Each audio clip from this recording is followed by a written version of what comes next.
అతిథుల పరిచయం. ఈరోజు పురుషోత్తం రెడ్డి గారు, ప్రముఖ విశ్లేషకులు, రాయలసీమ ఇంటెలెక్చువల్ ఫోరం కన్వీనర్, శ్రీమతి వాసిరెడ్డి పద్మ గారు, వైఎస్ఆర్ కాంగ్రెస్ పార్టీ సీనియర్ నేత, మహిళా కమిషన్ చైర్పర్సన్గా ఉంటూ రాజీనామా చేసి వచ్చారు. డాక్టర్ సుహాసిని ఆనంద్ గారు, భారతీయ జనతా పార్టీ అధికార ప్రతినిధి. ముందుగా మహిళా దినోత్సవ శుభాకాంక్షలు చెప్తూ పద్మ గారు చెప్పండి, ఏమిటి రాజీనామా చేసి వచ్చేసారట? అవునండి, మీ అందరినీ మళ్ళీ కలుసుకోవడం సంతోషం. కొమ్మినేని గారు, మీరు కూడా ప్రెస్ అకాడమీ చైర్మన్కి రాజీనామా చేసి మీ బాధ్యతల్లోకి వచ్చారు. అదే పద్ధతిలో నేను కూడా ఈ రోజున మహిళలకి ప్రధానంగా జగన్మోహన్ రెడ్డి గారి ప్రభుత్వం చేస్తున్నటువంటి మహిళా సాధికారిత అంటే ఏంటనేటటువంటిది నిజంగా అర్థం చెప్పినటువంటి పాలన ఇది.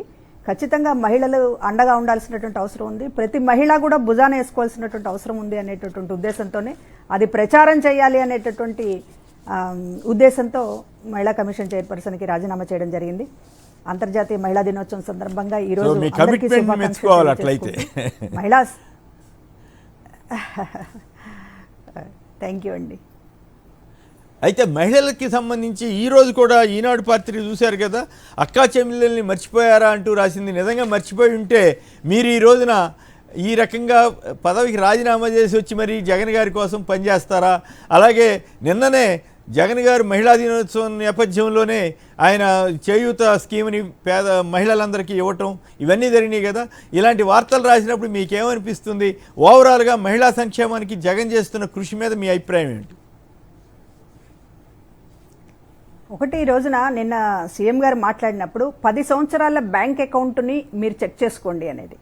ఇక్కడ ఎవరు వాస్తవాలు రాసినా, ఎవరు లేకపోతే అబద్ధపు బురద వేసేటటువంటి ప్రచారాలు ఎన్ని పేపర్లు రాసినా, ఎన్ని టీవీలు చూపించినా ఇవాళ మహిళల కళ్ళ ముందు కనపడుతోంది. వాళ్ళ బ్యాంక్ అకౌంట్ తెలుగుదేశం పాలనలో ఎలా ఉంది, కనీసం గ్రూపులకి వడ్డీలు కట్టలేక, చివరికి గ్రూపులు నడపలేక మొత్తం కూడా నిర్వీర్యమైపోయినటువంటిది చూసాము. ఈ రోజున గ్రూపులన్నీ కూడా కళకళలాడుతూ ఉన్నాయి, రకరకాల వ్యాపారాలు చేసుకుంటూ ఉన్నారు.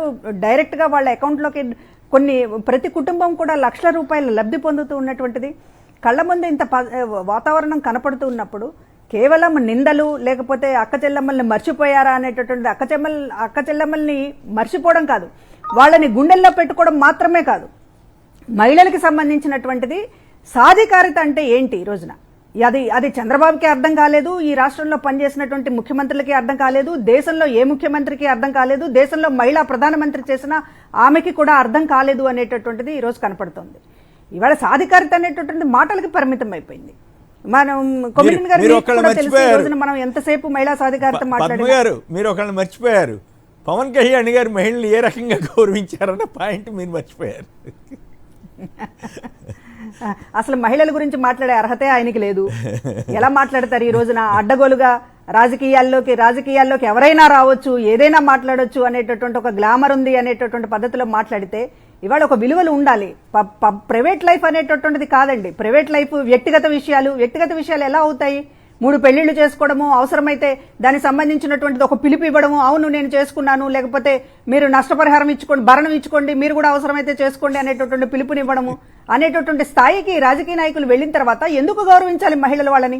అంటే ఏం ఆదర్శంగా తీసుకోవాలి? వ్యక్తిగత జీవితాలు అనేటటువంటి ఎప్పుడూ కూడా ఆదర్శంగా ఉంటేనే రాజకీయ నాయకులుగా నిలబడగలుగుతారు. అది ఏమీ లేకుండా వ్యక్తిగతము దాని గురించి మాట్లాడొద్దు, మేము రాజకీయాలు మాత్రం బయటకు వచ్చి చాలా హుందాగా నీతులు చెప్తాము అంటే ప్రజలు యాక్సెప్ట్ చేసేటటువంటి పరిస్థితి లేదండి. ఇవాళ మహిళల గురించి నిజాన్ని మనసు పెట్టి చేసినటువంటి ముఖ్యమంత్రి గారు జగన్మోహన్ రెడ్డి గారు. ఇందులో ఎవరూ కూడా కితాబు బయట నుంచి ఎవరు ఇవ్వాల్సినటువంటి అవసరం లేదు. లబ్ధి పొందుతున్నటువంటి కోట్లాది మంది మహిళలే ఈ రోజున నిదర్శనం. జీవితాల్లో మార్పు వచ్చిందా లేదా? సెంటర్ పాయింట్ ఈ రోజున ఉమెనే కేంద్ర బిందువు. అది ఆ కుటుంబానికైనా, లేకపోతే బయట సమాజంలోకైనా, ఈ ప్రభుత్వానికైనా మహిళ కేంద్ర బిందువు. మహిళ చుట్టూ ఈ రోజున మొత్తం వ్యవస్థల్ని తిప్పేటట్టు చేశారు ముఖ్యమంత్రి గారు. ఇంకా అంతకంటే సాధికారత ఎవరు చేశారు చెప్పండి? ఎవరు చేశారు? సాధికారత గురించి మాట్లాడేటటువంటి మనం మహిళలకు సంబంధించినటువంటిది మహా అయితే డ్వాక్రా గ్రూపులకి కొన్ని రుణాలు ఇచ్చాం, ఎలక్షన్లకి ఎలా ఉపయోగపడతారా అనేటటువంటి దానితో ఆలోచించాం. లేదంటే ఇంకా మరి చిన్న రాయితీలు అదే చాలా గొప్పగా చేసినట్టు ప్రభుత్వం చాలా సపోర్ట్ చేసింది మహిళలకన్నా అనుకోవాలనేటటువంటిది మాట్లాడారు. కళ్ళబొల్లి మాటలు మాట్లాడారు ఇప్పటిదాకా. కానీ ఈ రోజున మహిళల పేరుతోటి ఇళ్ల పట్టాలు ఇవ్వడం అనేటటువంటిది ఎంత మౌలిక మార్పు అనేటటువంటిది ఇవాళ ప్రజలు చూస్తూ ఉన్నారు. జనరల్గా ఏంటి ఒక భద్రత అనేటటువంటిది, ఏదైనా గొడవలు వస్తే భార్యాభర్తల మధ్య గొడవలు వస్తే ఇంట్లోంచి వెళ్ళిపో అని ఎప్పటికప్పుడు అనేటటువంటి పరిస్థితి. కానీ ఈ రోజున ఇల్లే ఆమె పేరు మీద ఉన్న తర్వాత ఎంత భద్రత ఉంటుంది జీవితానికి అనేటటువంటిది ఆలోచించాలి కదా. అక్క చెల్లెమ్మల్ని మర్చిపోవడం ఏంటి? మర్చిపోవడం కాదు, అసలు అక్క చెల్లెమ్మల కోసం ప్రాణం పెట్టినటువంటి ప్రభుత్వం ఇది. వాళ్ళ కోసం ఎంత చేయాలో మాక్సిమం అసలు దాదాపు ఇక అంతకు మించి చేయడానికి కూడా లేదు. ఏ ప్రభుత్వం ఇంతవరకు ఆలోచించలేదు. అది దేశంలో ఎక్కడా లేని విధంగా దిశ యాప్ తీసుకొచ్చిన తీరు కానీ దాని మీద ఒక మాట చెబితే మిగతా వాళ్ళు కూడా మాట్లాడతారు. ఇప్పుడు దిశ యాప్ అనేటటువంటిది దాదాపుగా స్టూడెంట్స్ దగ్గరికి వెళ్ళినా లేకపోతే మామూలు రూరల్ ఉమెన్ దగ్గరికి వెళ్ళినా కూడా ఫోన్లు ఉన్నటువంటి ప్రతి వాళ్ళు, కొద్దిగా స్మార్ట్ ఫోన్లు ఉన్నటువంటి ప్రతి వాళ్ళు కూడా డౌన్లోడ్ చేసుకున్నారా అంటే వెంటనే చేతులెత్తి మేము డౌన్లోడ్ చేసుకున్నాం అనేటటువంటిది మాట్లాడారు. సరే, స్మార్ట్ ఫోన్ లేకపోయినా మనం 100కి డైల్ చేయొచ్చు. 100కి డైల్ చేస్తే వెంటనే పోలీసు వెళ్లేటటువంటి అవకాశం ఉంది. మొత్తం దీనివల్ల జరిగింది ఏంటంటే, నేను మొత్తం అన్ని విషయాలు చెప్పను కానీ, ఫోన్ ఉంది చేతిలో, దిశ యాప్ ఉంది అనేటటువంటిది అమ్మాయిలకి ధైర్యంతో పాటుగా ఎవరైతే పోకిరీలు ఉంటారో, ఎవరైతే ఈవ్ టీజింగో లేకపోతే అల్లరి పెట్టచ్చు, అవమానించవచ్చు అనేటటువంటి వాళ్ళకి కొంచెం మనసులో అమ్మో వీళ్ళు ఏదన్నా బటన్ నొక్కితే ఏం జరిగినాయి అనేటటువంటిది అది ఉదాహరణలు అది ఉన్నాయి, కేస్ స్టడీస్. అలా కాకుండానే ఫోను దిశ యాప్ ఉంది అనేటటువంటి భయంతో కూడా చాలా వరకు కంట్రోల్ అయినాయి అనేటటువంటిది ఈరోజు మన కళ్ళ ముందు కనపడుతున్నటువంటిది. ఇష్టానుసారంగా మాట్లాడడం, లేకపోతే మమ్మల్ని ఇప్పుడు ఎవరు ఏమి చేయలేరు అనేటటువంటి దీనితోటి ఎవరు లేరు. ఎందుకంటే ఆడపిల్లలు భయపడతారు బస్ స్టాప్ లో కానీ లేకపోతే మరొకటి కానీ. వాళ్ళు ఇమీడియట్ గా పోలీస్ కంప్లైంట్ ఇవ్వలేరు, లేకపోతే వాడిని పట్టుకుని చెప్పు తీసి కొట్టలేరు, అందరూ చేయలేరు ఆ పనులు. కాబట్టి జస్ట్ ఒక బటన్ నొక్కితే పోలీసు 5 నిమిషాల్లో వస్తారు అనేటటువంటిది అమ్మాయిల కంటే ఏడిపించే అబ్బాయిలకు బాగా తెలిసింది. అయితే ఓవరాల్ గా చూస్తే ఏపీలో ఈ క్రైమ్ కొంత తగ్గినట్లు అనిపిస్తోందా? తగ్గిందా మరి? ఖచ్చితంగా అండి. దిశ యాప్ రిజల్ట్ అనేటటువంటిది మనకి చిల్లర నేరాలకు సంబంధించి, అదే ఏది అమ్మాయిల మీద ఒక చిల్లరగా మాట్లాడేటటువంటిది పూర్తిగా కంట్రోల్ అయింది. ఇక నేరాలకు సంబంధించి వచ్చినప్పుడు ఇవాళ దేశవ్యాప్తంగానే దీనికి సంబంధించినటువంటిది మహిళల పట్ల నేరాలు పెరుగుతూ ఉన్నాయి. ఆంధ్రప్రదేశ్లో పోలీసు యంత్రాంగం ఎట్లా రియాక్ట్ అవుతోంది, ప్రభుత్వం ఎట్లా రియాక్ట్ అవుతుంది అనేటటువంటిది మాత్రం చాలా మౌలికమైనటువంటి మార్పులు వచ్చినాయి. మహిళలకు సంబంధించినటువంటి విషయాల్లో చాలా వెంటనే రెస్పాండ్ అవ్వడం, వాళ్ళకి సంబంధించినటువంటి వాళ్ళ వైపుగా నిలబడాలనేటటువంటిది ముఖ్యమంత్రి గారు ఇండికేషన్ చాలా స్పష్టంగా ఇచ్చిన తర్వాత ఇవాళ కేసులకు సంబంధించినటువంటి విషయంలో చాలా స్పీడ్గా ఛార్జ్ షీట్లు అయితే ఏమి, ఎఫ్ఐఆర్లు నమోదు చేయడం అయితే ఏమి, మహిళా కమిషన్ గా మేము రిఫర్ చేసినప్పుడు వాళ్ళు వెంటనే స్పందించినటువంటి తీరైతే ఏమి, ఏదైనా ఉమెన్ సెంట్రిక్ గా ఈ రోజున చాలా స్పీడ్ గా చర్యలు అనేటటువంటి ఉన్నాయి. కానీ నేరాలు తగ్గడం అనేటటువంటిది ఎవరు కూడా అల్లావుద్దీన్ అద్భుత దీపం కాదు. ఇప్పటికీ మాక్సిమం ప్రభుత్వం తీసుకుంటున్నటువంటి చర్యల వల్ల, ఇది మహిళల ప్రభుత్వం అనేటటువంటి ఒక బ్రాండింగ్ ఏదైతే తీసుకొచ్చారో దానివల్ల చాలా విషయాల్లో ఈ రోజున మార్పు వచ్చింది. గ్రామీణ ప్రాంతాల్లో చాలా విషయాల్లో ఈ రోజున మార్పు వచ్చింది. ఇవాళ నేరాలకు సంబంధించినటువంటి విషయాలలో ఇంకా చాలా అభివృద్ధి జరగాల్సినటువంటి అవసరం ఉంది. వాళ్ళని కంట్రోల్ చేయడంలో ఆ దిశగా నడుస్తున్నాం అనేటటువంటిది ఒకటి. ఇన్ని చేసినటువంటి వాళ్ళం, మహిళల కోసం ఇంతగా ప్రభుత్వాన్ని ఇంటికి తీసుకొచ్చినటువంటి ప్రభుత్వం మహిళలకు సంబంధించినటువంటి నేరాలు అరికట్టడంలో భవిష్యత్తులో మరింత అద్భుతంగా పనిచేస్తుందని మనందరం కూడా నమ్ముతున్నాము. రైట్. సుహాసిని ఆనంద్ గారు, బీజేపీ తెలుగుదేశం జనసేన ఇష్యూలోకి వెళ్ళడానికి ముందుగా మహిళా దినోత్సవ శుభాకాంక్షలు తెలియజేస్తూ మీకు కూడా ఓవరాల్గా మహిళలకు సంబంధించి ఇంత గవర్నమెంట్ ఇన్ని చేస్తూ ఉంటే కొన్ని పత్రికలు మా అక్కా చెల్లెమ్మలకు అన్యాయం అని బ్యానర్ కథనాలు ఇస్తున్నాయి. ఇక్కడ 85,000 కోట్ల కుంభకోణం జరిగితే కనీసం వార్త కూడా ఇవ్వటానికి ఆసక్తి చూపని చంద్రబాబు గారి టైంలో ఐఎంజీ భరత్ భూములకు సంబంధించి తెలంగాణ హైకోర్టు సిబిఐ ఎంక్వైరీ వేయాలని చెప్పి ఆదేశించిన వార్తని ఈనాడు ఆంధ్రజ్యోతి మాత్రం రాయు. కానీ అక్కా చెల్లెమ్మలకి ఎన్ని చేస్తున్నా ఇక్కడ అన్యాయం జరుగుతోందని ఒక పచ్చి అబద్ధపు వార్తని ఈనాడు బ్యానర్గా ఇచ్చింది. ఓవరాల్గా మహిళలకు సంబంధించి మీ అభిప్రాయం చెప్పండి, ఏపీలో కానీ ఇతర దేశవ్యాప్తంగా. శ్రీనివాస్ గారు నమస్కారం. పురుషోత్తమ రెడ్డి గారికి నమస్తే. పద్మ గారికి, మహిళలందరికీ కూడా అంతర్జాతీయ మహిళా దినోత్సవ శుభాకాంక్షలు. ఈరోజు శివరాత్రి కూడా కాబట్టి శివరాత్రి శుభాకాంక్షలు. స్త్రీ శక్తికి స్వరూపం అంటారు కాబట్టి అర్ధనారీశ్వర తత్వం ఈరోజు అన్నిట్లోనూ ముందుకు వెళ్తున్న మహిళలకి ఏ విధంగా ప్రభుత్వం చేయూతనిస్తేనే వాళ్ళకు ఒక అవకాశం ఇస్తేనే మహిళలు ఏ రంగంలోనే ముందుకు వెళ్ళగలరు. అందులోనూ ప్రధానంగా బడుగు బలహీన వర్గాలకి, మాతృవందన మహిళలకి, గర్భిణీ స్త్రీలకి అందరికీ కూడా చేస్తున్న పథకాలు కేంద్ర ప్రభుత్వంలోనూ రాష్ట్రంలోనూ కూడా ఈ పథకాలతో పాటు ఏ విధంగా అవి రీచ్ అవుతున్నాయి ప్రజలకి అని చెప్పి మనకి కూడా రాష్ట్రంలో ఒక అవేర్నెస్ క్యాంప్ ఈ మధ్య మీరందరూ కూడా చూశారు. వికసిత్ భారత్ సంకల్ప యాత్ర అని డిజిటల్ వ్యాన్స్ అన్ని కూడా రాష్ట్రంలో నలుమూలలా తిరగడం జరిగింది. ప్రతి వాడవాడలా ఏమైతే స్కీమ్స్ ఉన్నాయో అవి ఏ విధంగా వాళ్ళు అమలు చేసుకోవాలి, దాంతో పాటు ఒక మెడికల్ క్యాంపు, ఒక డాక్టర్స్, నర్సెస్ అండ్ అప్లికేషన్స్ ఏ విధంగా అప్లై చేసుకోవాలి, ఇవన్నీ కూడా ఉండిన పరిస్థితి. ఇక కేంద్ర ప్రభుత్వం ప్రత్యేకంగా మన రాష్ట్రం వరకు కనుక మనం మాట్లాడితే 55,636 అంగన్వాడీ కేంద్రాల ద్వారా 55,250 అంగన్వాడీ వర్కర్స్ ద్వారా ఇక్కడ ఒక 30 లక్షల మందికి ఇక్కడ యుక్త వయసులో ఉన్న బాలబాలికలకి, గర్భిణీ స్త్రీలకి, అంతేకాకుండా తల్లిల పోషణకి, అన్నిటికీ కూడా ఇక్కడ వాళ్ళు లబ్ధి పొందుతున్న పరిస్థితి ఈ పథకాల ద్వారా. అదే కాకుండా ఉజాలా యోజన మీ అందరికీ తెలుసు, బేటీ బచావ్ బేటీ పడావ్. ఈ మధ్య రీసెంట్ గా అండి వీటన్నిటిలోనూ ఇక్కడ ప్రత్యేకించి ఆంధ్రప్రదేశ్ రాష్ట్రంలో మహిళల కోసం ఈ పోషణ్ అభియాన్ ద్వారా గ్రామాలలో కూడా 90% నిధులు కేంద్రం నుంచి సరఫరా అవుతున్నాయి. ఇవన్నీ ఎంతవరకు జరుగుతున్నాయి అన్నది కేంద్రంలో భారతీయ జనతా పార్టీ ప్రతినిధిగా అవన్నీ కూడా ఏ విధంగా రీచ్ అవుతున్నాయి అన్నది కూడా మేము చూస్తూ ఉన్నాం. ఇక్కడ ఇంకా మహిళల భద్రత విషయానికి వస్తే ఏ విధంగా ఒక కేసెస్ కానీ ఒక క్రిమినల్ యాక్టివిటీస్ ని మనం అరికట్టడంలో ఎంతవరకు మన పాత్ర పోషించాము, ఎంతవరకు మన రాష్ట్రంలో ఇక ముందు అంటే ఇక్కడ మేము చూసాం 1 స్టాప్ సెంటర్స్ కానీ, విమెన్ హెల్ప్ లైన్, నారీ అదాలత్ అని కూడా మేము పెట్టడం జరిగింది. అదే విధంగా రాష్ట్రంలో కూడా ఇక్కడ దిశ యాప్ అని కూడా అన్నారు. దాని ద్వారా ఎంతవరకు మహిళలకి వీళ్ళకి రక్షణ కల్పిస్తున్నాము, అందులోనూ ప్రత్యేకంగా వాళ్ళు ఏ విధంగా బలపడి అవన్నీ అందుకునే పరిస్థితిలో మహిళలందరూ ఏ విధంగా ఉన్నారు అన్నది. కానీ కొంత దురదృష్టవశాత్తు ఏంటంటే ఆంధ్రప్రదేశ్ లో ఇంకా అంత మహిళలకి ఒక రక్షణ విషయంలో పూర్తిగా వాళ్ళకు ఒక చేయూత కానీ అంటే వాళ్ళకు అందుబాటులో ఉన్న వాటిని వాళ్ళు ఉపయోగించుకుంటున్నారా అంటే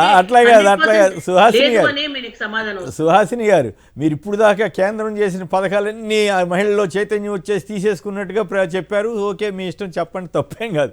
దిశ యాప్ సంబంధించి కూడా మీరు అట్లా ఏదో విమర్శ చేయాలని చేయటం తప్పితే, నేను మొన్న ఒక రోజు చూశాను అనంతపురంలో ఒక మహిళ దిశ యాప్ అద్భుతంగా ఉంది అని ఇట్లా 5 సార్లు ఊపితే చాలు సార్ మాకు వస్తారని, బాబు ఊపు, అమ్మమ్మ ఊపొద్దని చెప్పాను.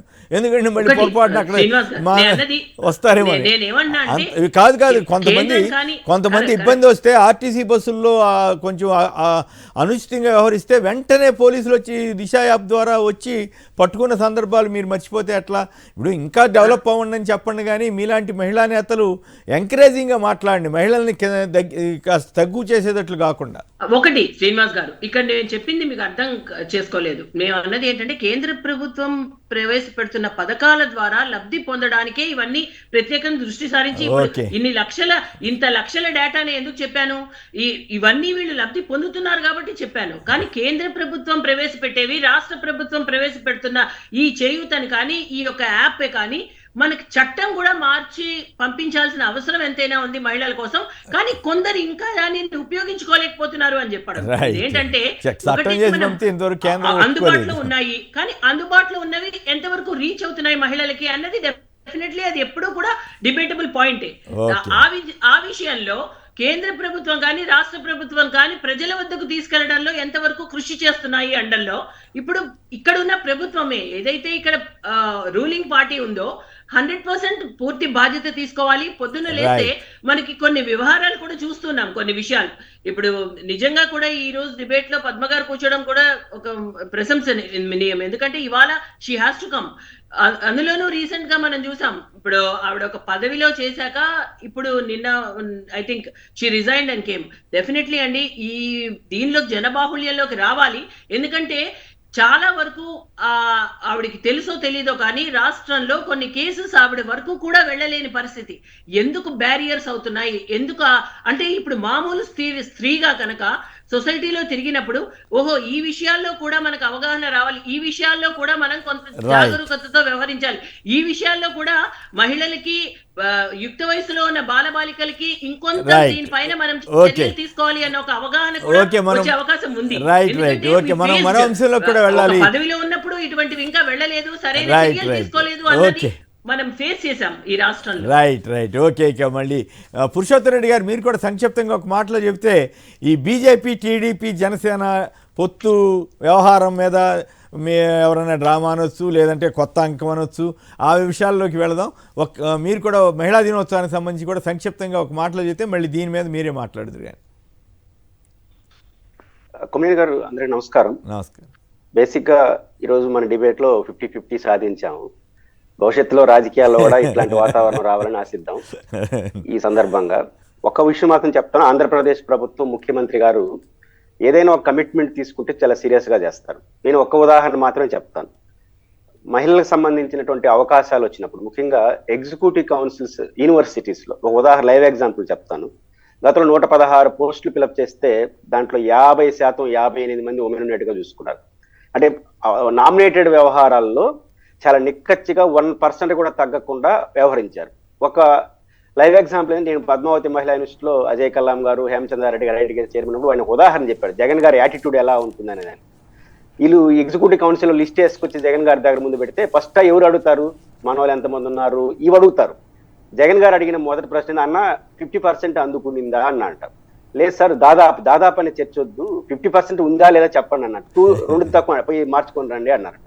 అంటే పర్సెంట్ ఏంటంటే జగన్మోహన్ రెడ్డి గారు 50% ఉమెన్కి ఇవ్వాలనుకుంటే ఎంత కఠినంగా ఉంటారు అనడానికి ఇది ఒక బెస్ట్ ఎగ్జాంపుల్గా మనం చూడాలి. అంటే రాజకీయాల్లో అవకాశాలు, ఆర్థిక అవకాశాలు, సామాజిక రుగ్మతలు రూపమాపడం ఈ 3 మహిళలకు జరగాలి.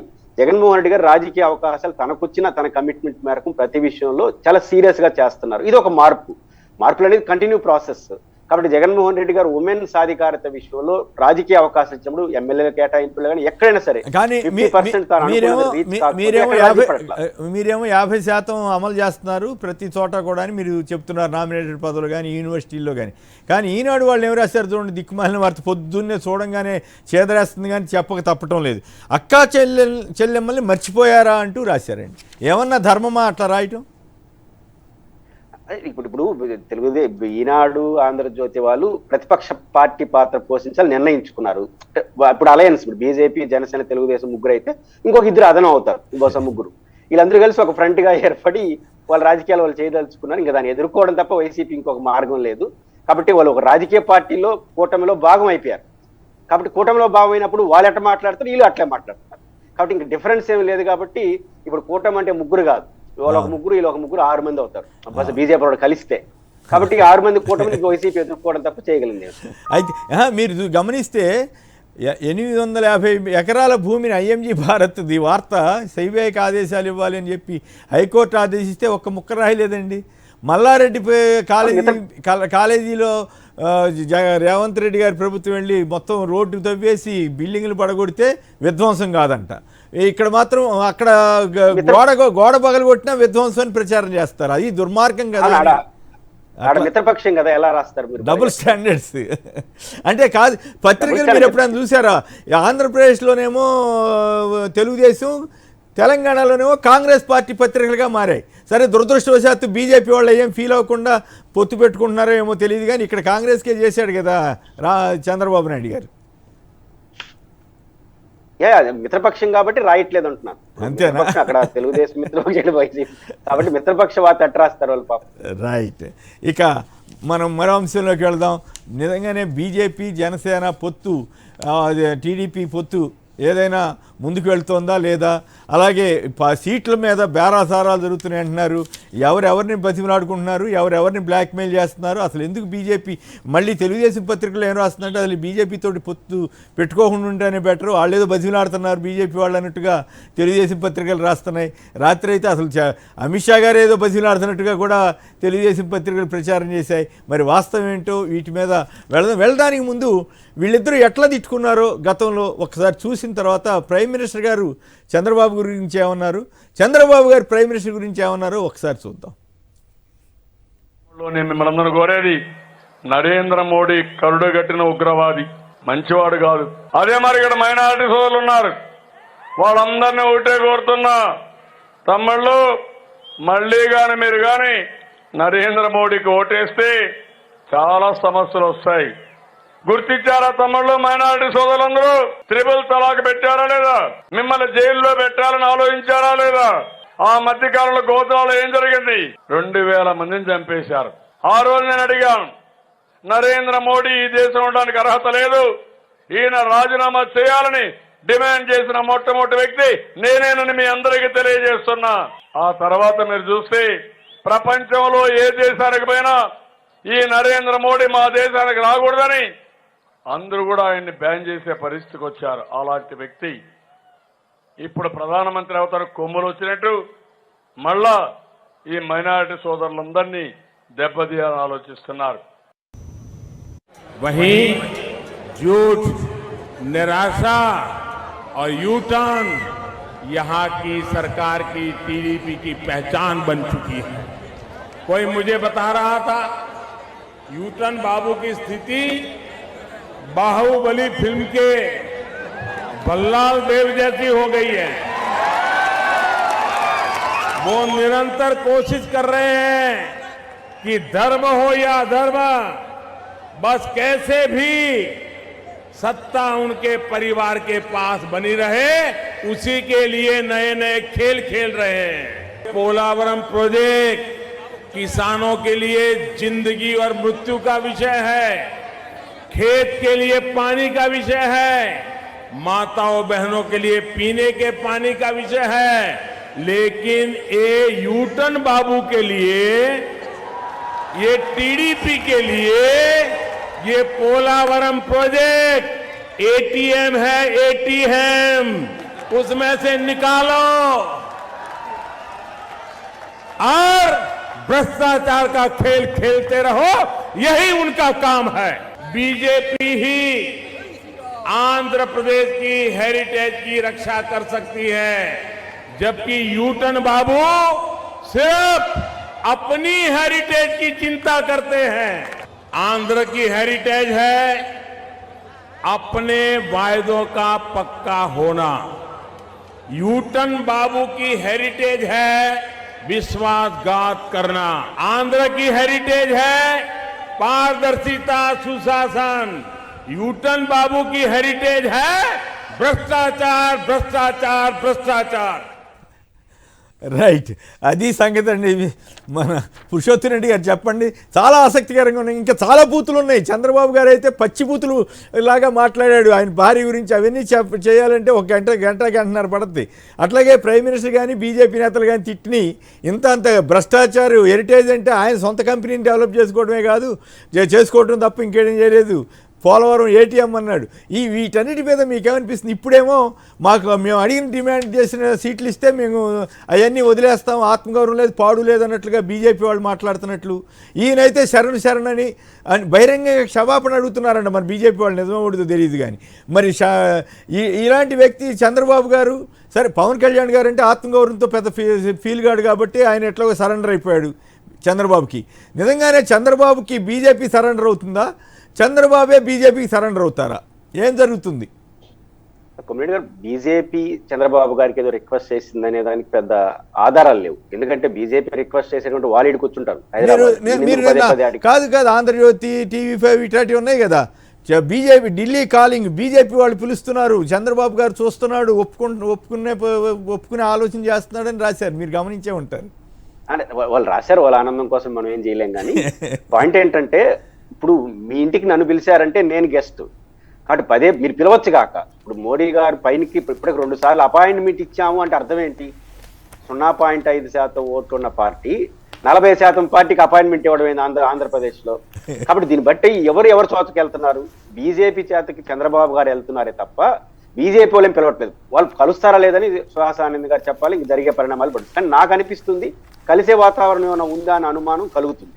ఎందుకు కలుగుతుంది అంటే, బీజేపీ వాళ్ళు ఏం ఖాళీగా లేరు కదా, 2 సార్లు పిలిచారంటే చంద్రబాబు నాయుడు గారితో చర్చలు, వద్దనడానికి అయితే పిలవరు కదా, కలిసి కూర్చోవడానికి, కలిసి భవిష్యత్తు. అంటే ఇక్కడ పాయింట్ అండి, పవన్ కళ్యాణ్ గారు చెప్పారు బీజేపీ వాళ్ళు నన్ను ఎన్ని తిట్టారో తెలియదు, మీకు చెప్పలేను నేను, అంటే అంత చేదరించుకున్న పార్టీని ఎందుకు మళ్ళీ బీజేపీ కలుస్తుంది?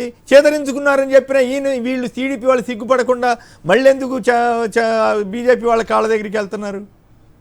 అంటే నేనంటుంది పవన్ కళ్యాణ్ గారు నన్ను తిట్టారు, చేదరించుకున్నారంటే 4 సీట్లు పెంచుతాడేమో అనుకున్నాడు ఆయన అప్పీల్ చేసిన చంద్రబాబు నాయుడు, మీకోసం నేను ఎంత కష్టపడుతున్నాను చెప్పడం కోసం చెప్పాడు తప్ప, వాళ్ళు ఎందుకు తిడతారు బీజేపీకి ఇష్టం లేకపోతే పో అంటారు బయట. కాబట్టి తిట్టే పరిస్థితి ఉండదు, ఆయనకేం వాళ్ళ సొంత పార్టీ కాదు కదా. కాబట్టి నేను ఎక్కువ కష్టపడుతున్నాను, అర్థం చేసుకుని 24 కాదు 30 ఇవ్వండి అని అడగడానికి ఏమన్నా ఆ ప్రయత్నం చేసి ఉండొచ్చు. నా పాయింట్ ఏంటంటే ఏం ప్రధానంగా చర్చ జరుపుతున్నారు, ఆ మీడియాలో వచ్చిన వార్తలు వాళ్ళు చెప్తుంది డబుల్ ఇంజిన్ సర్కార్ ఉంటే బాగుంటుంది, ఢిల్లీలో బీజేపీ వాళ్ళు వస్తారు కాబట్టి ఆంధ్రప్రదేశ్లో కూడా మనం 2 కలిపి ఉంటే ఈ రాష్ట్రం ముందుకెళ్తుంది, డబుల్ ఇంజిన్ సర్కార్ గురించి చెప్తున్నారు. నా పాయింట్ ఏంటంటే ఇది కొత్త ఆంధ్రప్రదేశ్ డబుల్ ఇంజిన్ సర్కారు. బీజేపీ, జనసేన, తెలుగుదేశం ఆల్రెడీ 2014 2019 వరకు ఈ వివాహ బంధాన్ని మనం చూసినాం కదా, ఎంత అందంగా నడిచిందో, మళ్ళీ తిరిగి ప్రారంభిస్తారు. ఇప్పుడు ధైర్యంగా జగన్మోహన్ గారు అడుగుతుంటారు కదా, 19 నుంచి 24 వరకు నా పరిపాలన చూసి ఓటేయమని 2వసారి అడుగుతున్నాడు. ఇప్పుడు చంద్రబాబు నాయుడు గారు పొత్తు పెట్టుకుంటే బీజేపీ ఒక మాట చెప్పాలి, 14 నుంచి 19 వరకు ఈ రాష్ట్రాన్ని ఎట్ట బాగు చేశామో రేపు మళ్ళీ అవకాశం ఇస్తే అట్లే చేస్తామని చెప్పగలరా? మీరు రిపీట్ చేయబోయేది ఏంది? 2014 విజయాన్ని రిపీట్ చేస్తారు సరే, 2014 నుంచి 2019 వరకు ఆంధ్రప్రదేశ్కి ఏం మేలు జరిగింది? బీజేపీ తెలుగుదేశం కలిసి ఉంటే, కలిసి లేని జగన్ గారు బీజేపీ ఉంటే 2019 నుంచి ఏం జరిగింది? నిస్సందేహంగా చెప్పగలం 2014 నుంచి 2019 కన్నా 2019 నుంచి 24 బెటర్ ఫలితాలని వచ్చాయి. రాజకీయాల్లో ఒక నిజాయితీ, జగన్మోహన్ రెడ్డి గారు బీజేపీ కూడా ఈ విషయంలో నిజాయితీ, మాకు వాళ్ళకి రాజకీయ సంబంధాలు లేవు, కేంద్ర రాష్ట్ర సంబంధాలను ఇద్దరు హుందాగా వ్యవహరించారు. ఇందులో హుందాగా వ్యవహరిస్తే ఆంధ్రప్రదేశ్కి వచ్చిన ఫలితం ఏమిటి మన కళ్ళ ముందు కనిపిస్తోంది. 14 నుంచి 19 వరకు నాటకీయ పరిణామాలు, ప్రతిదీ నాటకమే. 2014 గెలిచినప్పుడు నవనిర్మాణ దీక్ష, వెంటనే ఉల్టా అయిన వెంటనే ధర్మ పోరాట దీక్ష, పేర్లు కూడా మారిపోతాయి. అంటే రెండో అంశం 2014 నుంచి 2019 వరకు జరిగిన మొత్తం ఈ వ్యవహారాల్లో ఏమి సాధించారు ఈ రాష్ట్రానికి? బీజేపీ వాళ్ళు చెప్పగలరా? 2014 కన్నా 19 కన్నా మేము 2019 24 బాగున్నా లేదు వాళ్ళే చెప్పమనండి. కాబట్టి 2014 నుంచి 2020 విఫల ప్రయోగం ఆంధ్రప్రదేశ్కి, ఆ విఫల ప్రయోగాన్ని తీసుకొచ్చి మళ్ళీ 24 కూడా రిపీట్ చేస్తామంటే రాష్ట్ర ప్రజలు యాక్సెప్ట్ చేస్తారా? ఖచ్చితంగా ఇది పెద్ద సమస్యగా అయితే మారుతుంది ఆ మిత్రపక్షాలకి. బీజేపీ కూడా తన ఇండిపెండెన్సీని కాపాడుకోవాలంటే తెలుగుదేశం వాళ్ళ ఇష్టం, వాళ్ళ పార్టీ ఇష్టం, కానీ ఏ విఫల ప్రయోగం చేశారో మూడు విఫల ప్రయోగాలు, వాజ్పేయి గారి విఫల ప్రయోగమే, చంద్రబాబు గారి విఫల ప్రయోగం, ఆవడం మళ్ళీ తిట్టుకోవడం, మళ్ళీ ప్రేమించుకోవడం, ఇట్లాంటివి చేస్తే దేశంలో అవసరం లేని పార్టీతో మీరు పొత్తు పెట్టుకుంటే అది బీజేపీ యొక్క క్రెడిబిలిటీ ఆంధ్రప్రదేశ్ లో శాశ్వతంగా భవిష్యత్తులో ఉన్న అవకాశాలు మీరు కోల్పోతారు. అంటే 8 నుంచి 10 లోక్సభ స్థానాలు అడుగుతున్నారంట, ఈయనేమో 5, 6 ఇస్తానంటున్నారంట, తీసుకోండి అంటున్నారంట. మరి 8 నుంచి 10 స్థానాలు ఇస్తే ఒప్పేసుకుంటారేమో బీజేపీ వాళ్ళు లోక్సభ. బీజేపీకి 2 సమస్యలు ఉన్నాయి ఇక్కడ. చాలా మంది బీజేపీ తలబండి నాయకులు ఏమంటారంటే, దేశంలో అధికారంలోకి వస్తాం కదా, రాజ్యసభ ఇచ్చి మంత్రి పదవులు ఎవరు ఇరు ఆంధ్రప్రదేశ్ లో గతంలో కూడా, కానీ మనం ఏదో ఒక ఎంపీని విశాఖపట్నం యాడ్ ఒకసారి గెలిచిపోతే గ్యారంటీగా మంత్రి అయిపోతాం కానీ ఈ పెద్ద తలకాయల ఆలోచన. ఎవరైతే టాప్ లీడర్స్ ఏపీలో బీజేపీలో ఉన్నారో వాళ్ళు పొత్తు ఏమవుతుంది, భవిష్యత్తు బీజేపీలో 2 కోణాలు ఉన్నాయి. కొమ్మినేని గారు ఎవరైతే టాప్ లీడర్లుగా ఉన్నారో, ఎంపీలు రేపు మంత్రి అవకాశం ఉందో దీన్ని పొత్తును కోరుకుంటున్నారు. సిసలైన బీజేపీ కార్యకర్తలు ఇప్పుడు సుహాసిని ఆనంద్ గారు ఒప్పుకోకపో ఇలాంటి వాళ్ళు ఏం కోరుకుంటారంటే భవిష్యత్తులో బీజేపీ సొంతంగా ఎదగాలనుకుంటున్నారు. ఇప్పుడు బీజేపీ సొంతంగా ఎదగాలనుకునే పార్టీ కార్యకర్తల అంచనాలకు అనుగుణంగా జాతీయ బీజేపీ వెళ్తుందా? ఈ కేంద్ర మంత్రి పదవుల కోసం ఆశపడి షార్ట్ కట్ మెథడ్లో ఎంపీలు అయిపోతే పార్టీ ఏమైపోలేదు, వాళ్ళకి అనుకూలంగా బీజేపీ నేషనల్ నాయకత్వం ఆలోచిస్తుంది అనేది వాళ్ళ పార్టీ నిర్ణయించుకోవాల్సిన విషయం. ఖచ్చితంగా బీజేపీలో పెద్ద తలకాయలు కేంద్ర మంత్రి పదవుల కోసం ఎంపీ సీట్లు ఎక్కువ ఆశిస్తున్నారు. దానికి ఏం చెప్తున్నారు, మనం టాప్ 400 కావాలి కాబట్టి ఇక్కడ 4-5 వస్తే బాగుంటుందని మెసేజ్ ఇచ్చే ప్రయత్నం చేస్తున్నారు. ఇక్కడ బాగుంది, తెలంగాణలో ఇప్పుడు బీజేపీ సపోర్ట్ చేస్తాడు చంద్రబాబు నాయుడు గారు. చంద్రబాబు నాయుడు గారు చెప్పినా వింటారా? బీజేపీ కార్యకర్త, తెలుగుదేశం కార్యకర్త రేవంత్ రెడ్డికి చేస్తారు, గతంలో చేయలేదా? అంటే ఏం మెసేజ్ ఇస్తారు? తెలంగాణలో నష్టపోయి ఇప్పుడు పవన్ కళ్యాణ్తో పొత్తు పెట్టిన అదే జరిగింది. కాబట్టి బీజేపీ, జనసేన, తెలుగుదేశం పొత్తు ఉభయ భ్రష్టత్వం తప్ప వాళ్ళకి వచ్చే ప్రయోజనం రాష్ట్రానికి కూడా పెద్ద ప్రయోజనం ఉంటుందని నేనైతే అనుకోవట్లేదు. రైట్. ఆంజనేయ రెడ్డి గారు హైదరాబాద్ నుంచి. ఆంజనేయ రెడ్డి గారు నమస్కారం, మాట్లాడండి. ఆంటోనీ రెడ్డి గారు. రైట్ సార్, ఇది వీళ్ళు పొత్తులు పెట్టుకోవాలి అని అనుకుంటున్నారు. యాక్చువల్ గా ఈ బీజేపీ వాళ్ళు దేశం గర్వించదగ్గ విషయాల్లో రామాలయము, ఆర్టికల్ 370 అనుకుంటే ఈ రెండింటికి వ్యతిరేకంగా చంద్రబాబు నాయుడు ఉన్నాడు. ఎందుకంటే 2019లో వీళ్ళని గెలవనీయకుండా చేసిన వ్యక్తుల్లో చేద్దామన్న ప్లాన్ లో అతను ఉన్నాడు. అంటే ఈ రెండింటికి ఎగెనిస్ట్ ఉన్న పార్టీని వీళ్ళు ఇప్పుడు పొత్తులో పెట్టుకుంటున్నారు. పైగా ప్రైమ్ మినిస్టర్ టెర్రరిస్ట్ అన్నాడు కదా ఆయన. టెర్రరిస్ట్ అన్నగా ఈ దేశము చాలా ఆనందపడ్డ విషయాల్లో ఏంటంటే 370 ఒకటి, రామాలయం ఒకటి, ఆ రెండింటిని అంటే కాదు. ఒకవేళ ఆయన సక్సెస్ అయి ఉంటే 2019లో దేశం మొత్తం తిరిగి మోడీ గారిని తిట్టి ఈయన రావద్దు అని ఉంటే, అంటే ఆయన రాకపోయి ఉంటే ఇవి రెండు జరిగేవి కావు. ఇట్లాంటి వాళ్ళతోటి ఇప్పుడు ఆయన పొత్తు పెట్టుకుంటున్నారు మళ్ళీ. రైట్. ఇప్పుడు ఎవరు సిగ్గుపడాలి? చంద్రబాబు గారా, మోడీ గారా, అమిత్ షా గారా? ఎవరు సిగ్గుపడాలి ఈ విషయం జరిగితే కనుక? ఈ రాష్ట్రాన్ని ఆంధ్రప్రదేశ్ అంటే వదిలేయండి, ఈ దేశానికి వాళ్ళు పెద్ద పార్టీ కదా. అట్లాంటి వాళ్ళు వచ్చి మళ్ళీ ఇట్లాంటి వాళ్ళతో పొత్తు పెట్టుకోవడం అంటే అందరూ సిగ్గుపడాల్సిందే. వాళ్ళు పొత్తులో ఉన్న అందరూ సిగ్గుపడాల్సిందే. రైట్. నాగేశ్వరరావు గుంటూరు నుంచి సంక్షిప్తంగా.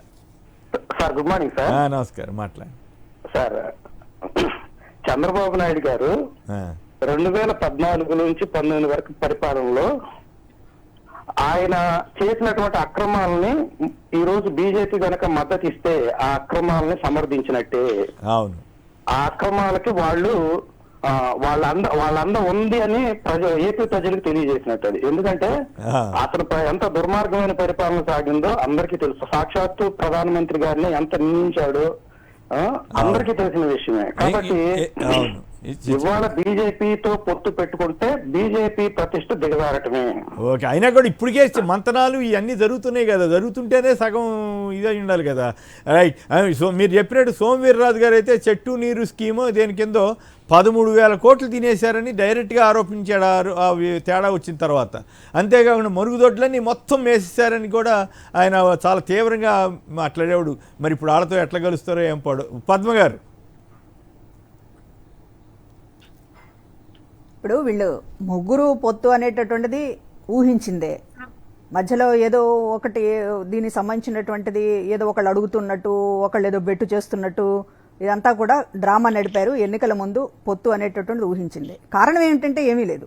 ప్రజల్లో బలం లేక ఒకళ్ళ భుజాల మీద ఒకళ్ళు ఎక్కి కనీసం 4 సీట్లో 10 సీట్లో సంపాదించుకోవాలనేటటువంటి ఆరాటమే తప్ప రాజకీయాలకి సంబంధించినటువంటి ఒక క్రెడిబిలిటీ అనేది ప్రజలు ఆశిస్తారు అనేటటువంటి వీళ్ళు మర్చిపోతున్నారు. బేసిక్ అనేటటువంటిది ఒక పాయింట్ అనేటటువంటి మర్చిపోతున్నారు.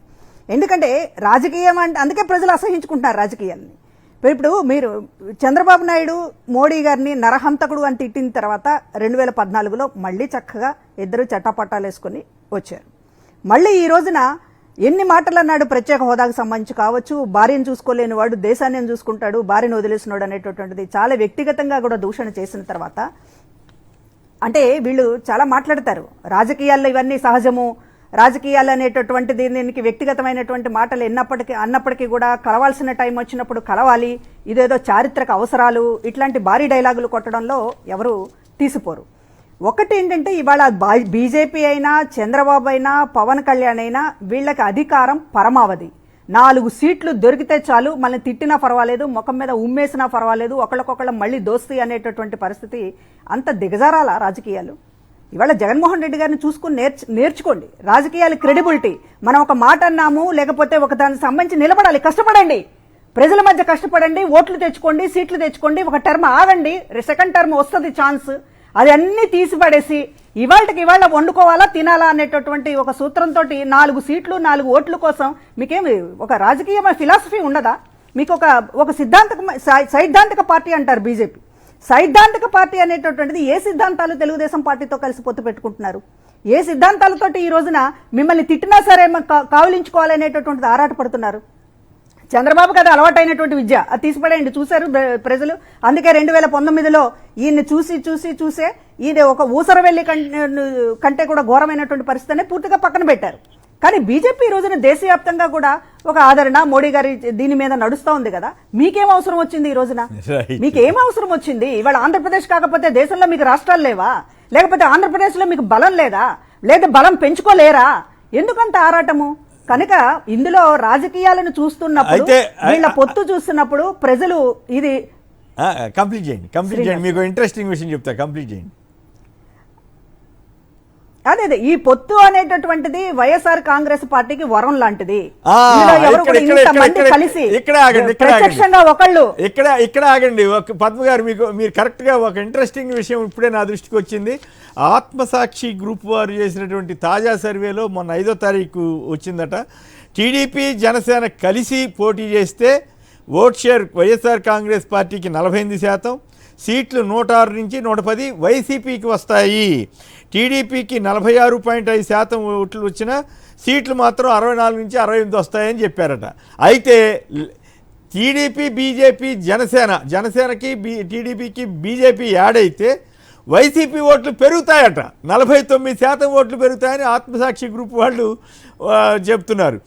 సీట్లు 115 నుంచి 122 వస్తాయట.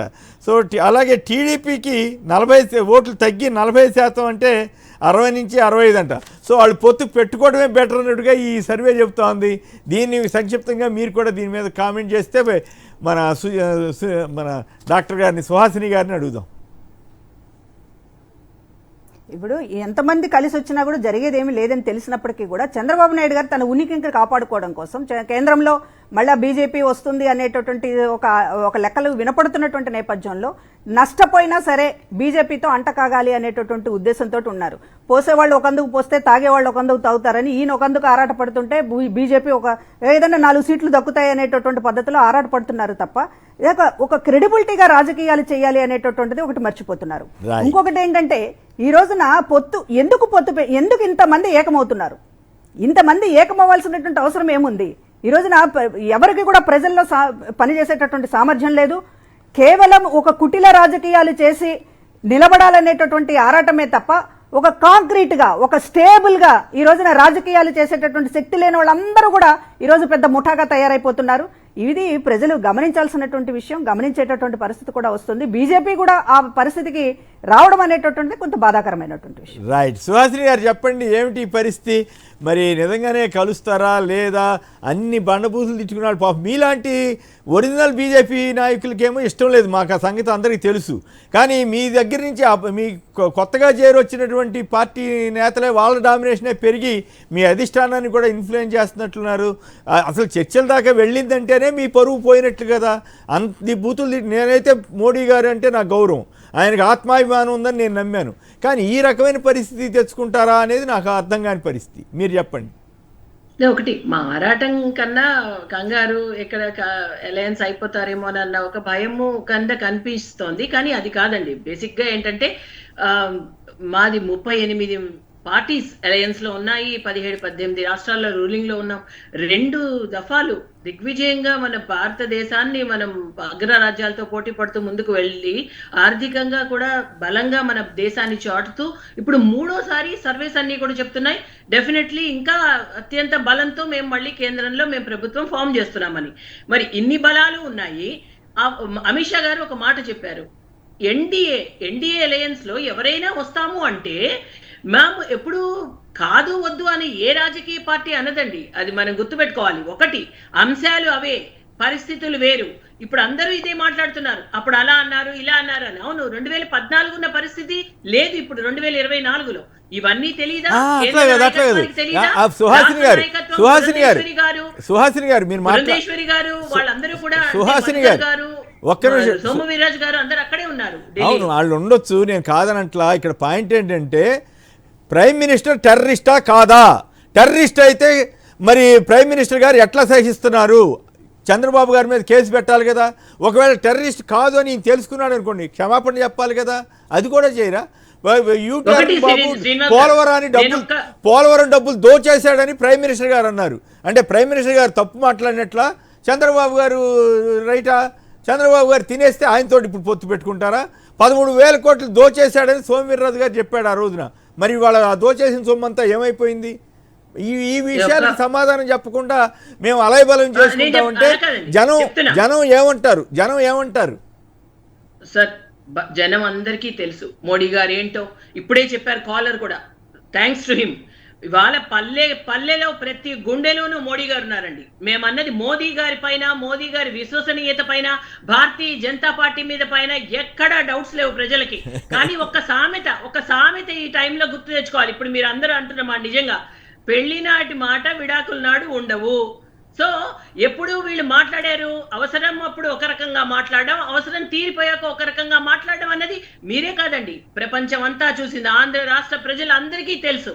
అందువల్లనే కదా ఇప్పుడు ఏదైనా వాళ్ళు వచ్చినప్పుడు NDA is an alliance, already మేము ఎన్డీఏ అన్నది ఒక ఇది. సో ఆ కూటమిలో వస్తాము అన్న ఎనీ రాజకీయ పార్టీ ఖచ్చితంగా doors will always be open. కానీ మీరు అన్నట్టు పరిస్థితులు అంటే మీరు చెప్పేదాని ప్రకారం జనం పిచ్చోళ్ళు, మీరు సుహాసిని గారు, జనం పిచ్చోళ్ళు, ఎర్రోళ్ళు, వాళ్ళకేమీ తెలియదు, వాళ్ళు ఇవన్నీ మర్చిపోతారు. నేనైతే బాధపడ్డాను, మీరు బాధపడ్డారో లేదో సుహాసిని గారు మీరైతే బాధపడలేదనే సంగతి నాకు అర్థమవుతోంది. ఒక దేశ ప్రధాని పట్టుకుని ఉగ్రవాది అని చెప్పి, ఉగ్రవాదం మీద పోరాటం చేస్తున్నానని చెప్పిన ప్రైమ్ మినిస్టర్ని పట్టుకుని ఉగ్రవాది అని అంటే మీరు బాధపట్ల ఇప్పుడు సంతోషపడుతున్నట్లున్నారు. నేనైతే బాధపడ్డా.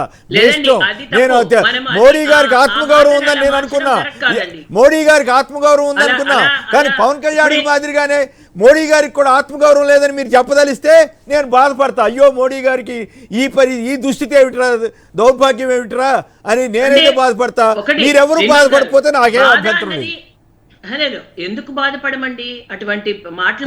మీరు చెబుతున్నారు కదా పెళ్లినాటి విడాకులు, పెళ్లికి విడాకులకి తేడా ఉందని చెబుతున్నారు కదా, దిక్కుమాలని పోలికి పోల్చారు కదా.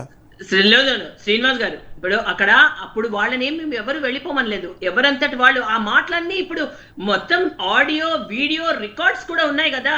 ఇప్పుడు ఏం సమాధానం చెప్తారు? ఇప్పుడు ఒకవేళ వాళ్ళు నిజంగా కూడా అలయన్స్ కావాలి అనుకున్నప్పుడు అవే అంశాలు కదా. ఇంకా ఎన్ని ఉన్నాయి మనకి, మనం డిబేటబుల్ పాయింట్స్ ఎన్ని ఉన్నాయి, ఏదేది ఒప్పుకున్నారు, ఎన్ని అంశాలపైన చర్చ జరుగుతుంది. అందులో ఇంత విజన్ ఉన్న వాళ్ళు కేంద్రంలో ఇంత బలంగా మూడోసారి వస్తున్న మాకు తెలీదా కేంద్రంలో ఉన్న నాయకత్వానికి ఎవరితో ఏ విధంగా మాట్లాడాలి, ఎప్పుడు అప్పుడున్న పరిస్థితికి ఏంటి, ఇప్పుడున్న పరిస్థితి ఏంటి, ఏ విషయాల్లో మనం యాక్సెప్ట్ చేయాలి, ఏ విషయాల్లో యాక్సెప్ట్ చేయకూడదు, ఈ విధంగా మాట్లాడిన వాళ్ళకి ఏ విధంగా చెక్ పెట్టాలి, ఇవన్నీ కేంద్ర ప్రభుత్వానికి తెలియదు అనుకుంటున్నారా? అంత కళ్ళు మూసుకుని ఎవరు లేరండి. ఒకటి, రాష్ట్ర ప్రజల కోసం ఏది స్టెప్ తీసుకున్నా భారతీయ జనతా పార్టీ కరెక్ట్ గానే తీసుకుంటుంది. అది మాత్రం 100% is going to happen. Right. ఒక్క నిమిషం అప్పారావు గారు విశాఖపట్నం నుంచి. అప్పారావు గారు నమస్కారం. చెప్పండి, నేను చెప్పింది రైటా, సుహాసిని గారు మాట్లాడుతున్నది రైటా? మీరు చెప్పింది కరెక్ట్ అండి, 100% కరెక్ట్ అండి. మా అమ్మాయి విశాఖపట్నం అమ్మాయి సుహాసిని ఆనంద్ గారు కొత్తగా రాజకీయాల్లోకి వచ్చారు. పాపం అది ప్రతి కాబట్టి ఆవిడ పార్టీ విధానాల్ని, మోడీ విధానాల్ని అమ్మాయి మా సుహాసిని గారు సమర్థించాలి, సహజం అది. బట్ ఇక్కడ పరిస్థితి ఏంటంటే, గొప్ప అదృష్టం ఏంటంటే అండి, జగన్మోహన్ రెడ్డి గారు తీసుకున్న ప్రతి రాజకీయ నిర్ణయం కూడా ఆయనకి ప్రెస్ అవుతుందండి. ఇవాళ అది గొప్ప పరిణామం. అదే ఇప్పుడు తాజాగా వచ్చిన ఆత్మసాక్షి సర్వే ప్రకారం కూడా వీళ్ళు ముగ్గురు కలిస్తే సీట్లు పెరుగుతాయట. అది కూడా మంచిదే, పెట్టుకుని. మీకు అనుమానం లేదండి. ఇప్పుడు శత్రువుకు శత్రువు మిత్రుడని ఇవాళ రాష్ట్ర ప్రజలకు బీజేపీ ప్రధాన శత్రువు. మరి అటువంటి ప్రధాన శత్రువు బీజేపీతో చంద్రబాబు నాయుడు కలిస్తే మహాదర్శకుడు కె బాలచంద్ర గారు సర్వర్ సుందరం సినిమా తీశారు నాగేష్తో. ఆ సినిమాలో సన్నివేశం ఉంటుంది, అద్భుతమైన సన్నివేశం. ఆ జేబుకి చిల్లుండి పడిపోయిన 5 పైసలు 3 సార్లు దొరికితే 15 పైసలు అనుకుని 2 ప్లేట్లు 2 వడ తినేస్తాడు. గొప్ప డైలాగ్ చెప్పారు. మళ్ళీ ఒకసారి చెప్పండి అప్పారావు గారు, మళ్ళీ ఒకసారి చెప్పండి దయచేసి. ఇప్పుడు సర్వర్ సుందరం అని సుప్రసిద్ధమైన సినిమా అండి, నగేష్ ఆశీనటు నగేష్ చరిత్రలో. అవును. అందులో ఏం చేస్తాడంటే పాపం జేబుకి చిల్లు ఉంటది, 5 పైసలు పట్టుకుని వెళ్తే 5 పైసలు పడిపోద్ది. కొంత దూరం వెళ్ళాక అబ్బా 5 పైసలు దొరికిందంటే ఇప్పుడు 10 పైసలు అయింది, మళ్ళీ పడిపోద్ది, మళ్ళీ ముందుకు వెళ్తాడు, మళ్ళీ 5 పైసలు దొరికింది అనుకోని పాపం హోటల్కి వెళ్ళి మంచి ఆనెస్ట్ గా కూర్చొని ఒక 2 ఇడ్లీ 2 వడ చెప్పబ్బాయి అని సర్వర్ కి ఆర్డర్ ఇస్తాడు. అది తెచ్చి తినేసిన తర్వాత జోబు చిల్లి డబ్బులు 5 పైసలు కూడా లేవు చివరికి. అప్పుడు వాళ్ళ దగ్గరికి వెళ్ళి అడుగుతాడయ్యా ఎన్ని బకెట్లు నీళ్ళు తోడాలి 15 పైసలకి బిల్లుకి అని అడుగుతాడు. దేనికి వెళ్ళంటే నా జేబు చిల్లి సార్ క్షమించా. సేమ్ ఇవాళ చంద్రబాబు నాయుడు పరిస్థితి అదేనండి. ఒక రాజకీయాలు పరిశీలించేటటువంటి వ్యక్తిగా ఈవేళ బీజేపీ వెరీ డేంజరస్ గేమ్ ఇవాళ ఆంధ్రప్రదేశ్ లో ప్లే చేస్తుందండి. దురదృష్టం, చాలా దురదృష్టం. అంటే ఇంకా ఏదో విధంగా ఇక్కడ చేద్దామని. కానీ ఒక సీనియర్ రాజకీయ విశ్లేషకుడిగా, అబ్జర్వర్ గా నాకు ఒక మాట ఏంటి తెలుసండి, నా అభిప్రాయం అయితే అసలు బీజేపీ వాళ్ళు కూడా చంద్రబాబు నాయుడుతో పొత్తు పెట్టుకోరండి. ఓకే ఎంగిల్ చేసి వదిలేస్తారు. ఎందుకంటే మనం చూద్దాం. కానీ స్వామి ఈ చెప్పినట్టు అక్కడ దాకా వెళ్ళి అర్ధరాత్రి చర్చలు జరపడం అనేది పెద్ద విషయం కదా. ఇదో పెద్ద డ్రామా అండి. మా ప్రాంతంలో ఒక సామెత ఉంది, 7 ఊళ్ళు ఇళ్ళ 7 వాళ్ళు, 3 ఊళ్ళు ఇళ్ళ 3 వాళ్ళు మాకు సామెత ఉంది మా ప్రాంతంలో. రైట్. ఫైనల్ గా పురుషోత్తం, చేసిన థ్యాంక్ యూ. టైం అయిపోయింది. అప్పారావు గారు మీరు చాలా బాగా మాట్లాడారు, మీకు ధన్యవాదాలు. మంచి సామెత కూడా చెప్పారు, మంచి కథ కూడా చెప్పారు. 3 జేబు చిల్లు పట్టుకుని చిల్లు జేబుతోటి ఈ 3 పార్టీలు డ్రామా అనే విషయం. పురుషోత్తం రెడ్డి గారు ఫైనల్ గా చెప్పండి, ఆత్మసాక్షి సర్వే మీద మీరేమంటారు? ఆత్మసాక్షి సర్వే దాదాపు కరెక్ట్ అవుతుంది, ఇంకా పెరుగుతుంది. ఇద్దరు పొత్తు పెట్టుకోవాలని బలంగా కోరుకుంటున్నారు, ఇద్దరు పొత్తు పెట్టుకోకూడదని బలంగా కోరుకుంటారు. పొత్తు పెట్టుకోవాలని బలంగా కోరుకుంటున్న వారిలో వాసిరెడ్డి పద్మ గారు అండ్ పవన్ కళ్యాణ్ గారు, వీళ్ళు పొత్తు పెట్టుకోవాలని. పొత్తు పెట్టుకోకూడదని కోరుకున్న సుహాసి ఆనంద్ గారు తెలుగుదేశం పార్టీ. ఈ తెలుగుదేశం పార్టీ పొత్తు పెట్టుకోవాలని కోరుకోవట్లా. కాబట్టి వీళ్ళిద్దరూ ఎవరు కోరిక నెరవేరుతో చూడాల్సిన అవసరం. రైట్. అయితే విషయం ఏంటంటే వీళ్ళు ఆత్మసాక్షి గ్రూప్కి వైసీపీకో లేకపోతే ఇంకెవరికో సంబంధం లేదు, వేరే ఇండిపెండెంట్గాను వేరే పార్టీ కోసం చేసినట్టున్నారు. బట్ ఓవరాల్గా వచ్చిన రిపోర్ట్ అయితే తెలుగుదేశం జనసేన కలిస్తే వైఎస్ఆర్ కాంగ్రెస్కి 106 నుంచి 110 సీట్లు, టీడీపీకి 64, టీడీపీ జనసేనకి 64 నుంచి 65 సీట్లు, అలాగే టీడీపీ బీజేపీ జనసేన 3 పార్టీలు కలిస్తే వైఎస్ఆర్ కాంగ్రెస్కి ఓట్ షేర్ 49%కి పెరిగి 115 నుంచి 122 సీట్లు, టీడీపీకి తగ్గి 40% నుంచి తగ్గి 60 నుంచి 65 సీట్లు వస్తాయని తేలిందట. ఏదేమైనా ఈ ఇంట్రెస్టింగ్ విషయం జరిగింది. బీజేపీ ఈ పొత్తు ఏ రకంగా ముందుకెళ్తుందో చూద్దాం. పురుషోత్తం రెడ్డి గారు, వాసిరెడ్డి పద్మ గారు, డాక్టర్ సుహాసిని ఆనంద్ గారు అందరికీ కూడా ధన్యవాదాలు. ఇది నేటి వార్తా విశ్లేషణ కార్యక్రమం. నమస్కారం.